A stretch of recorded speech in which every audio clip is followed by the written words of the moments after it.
apua. Ei ole Roosaa, söin mandariinijäätelöä.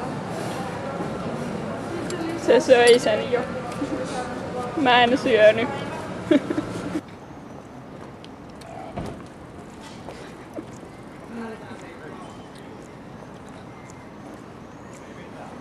Maistuuko hyvältä? Maistuu. Ei. En mä tiedä. Porin pyöräilijät on tyhmiä.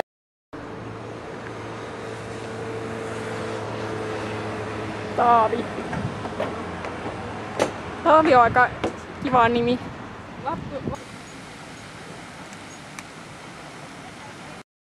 Miltä nyt tuntuu? Kylmä. Mä uin tässä eilen.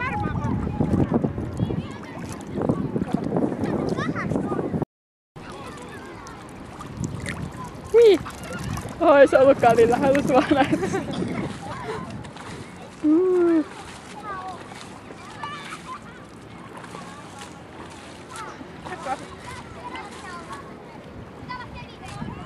Sama.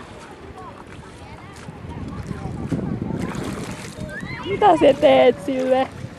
Ääni se takas.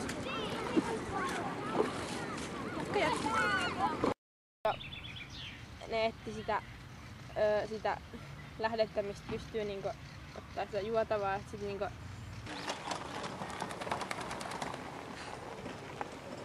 Upsu. Soma. Omaa. Kanoja.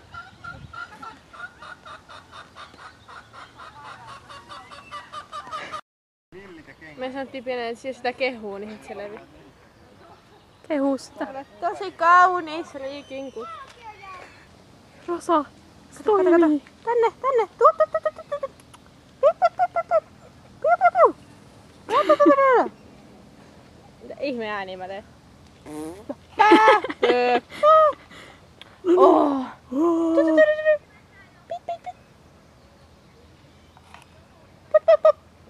Tämä on tähän asti sen elämäni uskomattomin kokemus. Oh. Ei ennen kuin se olisi 100 silmää. Oh, niinpä. Kaikki tuijottaa meitä silleen. Menkää pois!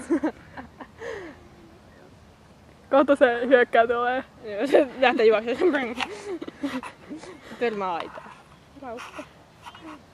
Me ollaan aidan paremmalla puolella. Hehe. Ei täällä ole kukaan siis. Oikeasta kulmasta näyttää, että me oltais yksin täällä. Niin, ei täällä ole ketään. Niinpä. Te ette oikeasti tiedä, mitä kaikkea me tehdään täällä. Niinpä. Yksin puistossa. Saisin kohotella kulmieni niin. Kato, ensi. Laita tarkentaa. Laita tarken sitten. Niin siis se ihan jotenkin omituinen. Mielenkiintoista. Täällä on apiloita.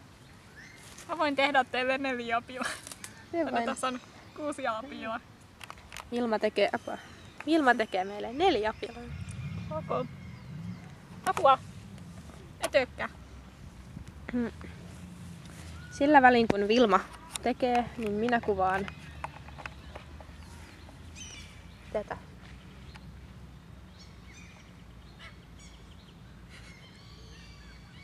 Se tarkensi väärää kohtaan.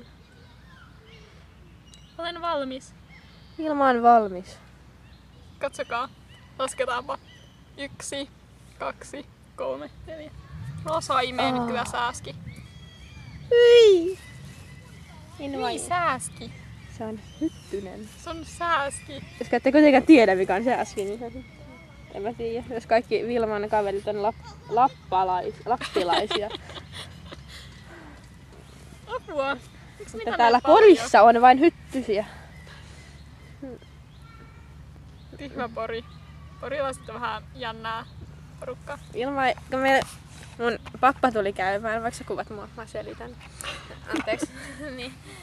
Meidän pappa ja mummi tuli käymään ja sitten Vilma ei kuulemma saanut mitään selvää mitä me puhuttiin, mutta meidän pappa oli aika hauska tyyppi. Se tuli hakemaan meidät pullo Saareenmaalta, että sanoi, että mä otan yskänlääkettä. Sitten se hölähti, se kova yskä, että se lähti pois. Joo, niiden puheesta ei saa mitään selvää. Kaikki porilaiset puhuu tosi omituisesti. Siis kuunnelkaa, te ette varmaan ymmärrä mitään, mitä Roosa puhuu. Nyt Vilma puhuu meille Rovaniemeä? En minä osaa puhua Rovaniemeä. Sä puhut koko ajan. Puhuu, että minä sanoo, että minä puhun jotenkin ihmeellisesti. Mutta minä puhun ihan normaalisti ja kaikki puhuu huonosti, niin. Kaikki muut niinku Roosa. Sitten kaikki helsinkiläiset puhuu ihan omituisesti. Mua sanottiin joskus pienenä leppäkertuista, että ne voi purra ja sitten ne voi syödä. Ja sitten, että jossakin on semmosia leppäkerttejä, jotka saattaa laittaa kaikki luuli joku armeija jonkun yhden tyypin kimppuun ja sitten ne syö sen. Mitä? Onko leppäkertut, jotka käy armeijan? Niin sitten mä leppäkertut on niin mukavia. Ja sitten mä en vieläkään uskalla niitä. Tai siis joskus pienenä mulla oli semmosia hienoja karurasioita, joihin mä laitoin leppäkerttiä ja sitten laitoin ne täyteen jotain lehtiä. Ja laitoin leppäkerttupaikassa, sitten ne kuoli. Ei kun ne oli ilman. Ai jaa, näin ei sit kuollut. Sitten ne eli iloisena Vilman laatikossa. Joo, mä unohin aina sinne. Ei, mulla oli pienenä, mulla oli muurahaisia, semmosessa niinku muovirasioissa.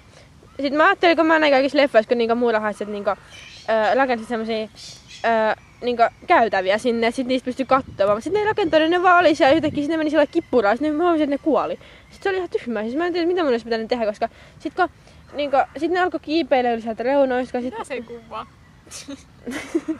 Oho.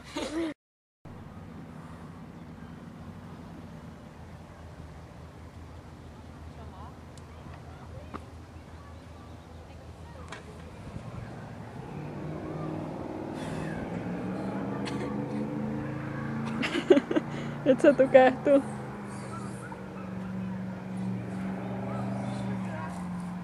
Mä haluan tuhota näitä, näistä kasvaa uusia voikukkia. Niin.